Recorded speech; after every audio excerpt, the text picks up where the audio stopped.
দেশ গণতান্ত্রিক ব্যবস্থায় ফিরলেই অধিকাংশ সমস্যার সমাধান হয়ে যাবে বলে আশা করছেন বিএনপি মহাসচিব মির্জা ফখরুল ইসলাম আলমগীর।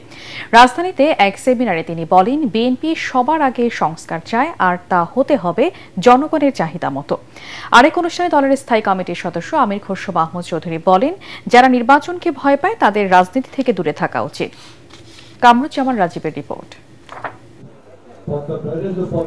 পদ্মা ব্যারেজ ও দ্বিতীয় পদ্মা সেতু বাস্তবায়নের প্রয়োজনীয়তা নিয়ে রাজধানীর মহাখালী ব্র্যাক সেন্টারে আয়োজিত সেমিনারে অংশ নেন বরেণ্য রাজনীতিবিদ, অর্থনীতিবিদ ও পরিবেশবিদরা। এতে বক্তারা বলেন, আন্তর্জাতিক বিধি লঙ্ঘন করে বাংলাদেশকে পানির ন্যায্য হিস্সা থেকে বঞ্চিত করছে ভারত। গণমানুষের স্বার্থ রক্ষায় রাজনৈতিক অঙ্গীকার জরুরি। এ সময় বিএনপি মহাসচিব বলেন, গণ অভ্যুত্থানের পর রাষ্ট্র ব্যবস্থা পরিবর্তনের সুযোগ তৈরি হয়েছে। রাজনৈতিক ঐক্য থাকলে যে কোনো ইস্যুতেই সমঝোতায় পৌঁছানো সম্ভব। জনপ্রত্যাশা অনুযায়ী রাষ্ট্র কাঠামো পরিবর্তনে অঙ্গীকারাবদ্ধ বিএনপি।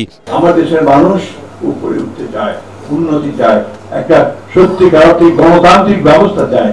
সেই গণতান্ত্রিক ব্যবস্থার মধ্যে দিয়ে কিন্তু সমস্ত বিষয়গুলোর সমাধানের পথ খুঁজে পাওয়া যাবে। অনেকে আজকাল অনেক কথা বলছেন, সংস্কার হচ্ছে, সংস্কার তো আমরা অনেক আগে করতে পেরেছি।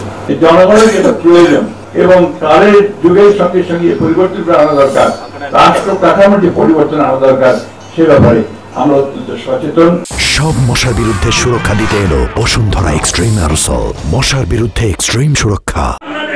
অন্যদিকে ঢাকা রিপোর্টার্স ইউনিটিতে আলোচনা সভায় আমির খসরু মাহমুদ চৌধুরী বলেন, নির্বাচনের মাধ্যমে গণতন্ত্র পুনঃপ্রতিষ্ঠা না হলে অভ্যুত্থানের চেতনা ভুলণ্ঠিত হবে।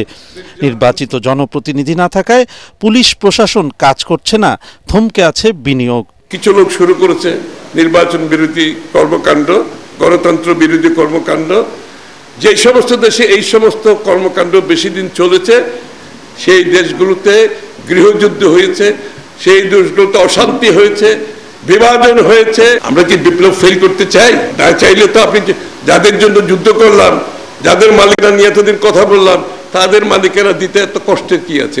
যারা নির্বাচনকে ভয় পান, তো তারা রাজনৈতিক দল করার তো কোনো দরকার নেই। এদিকে নির্বাচন কমিশনে 2024 সালের আয় ব্যয়ের হিসাব জমা দিয়েছে বিএনপি।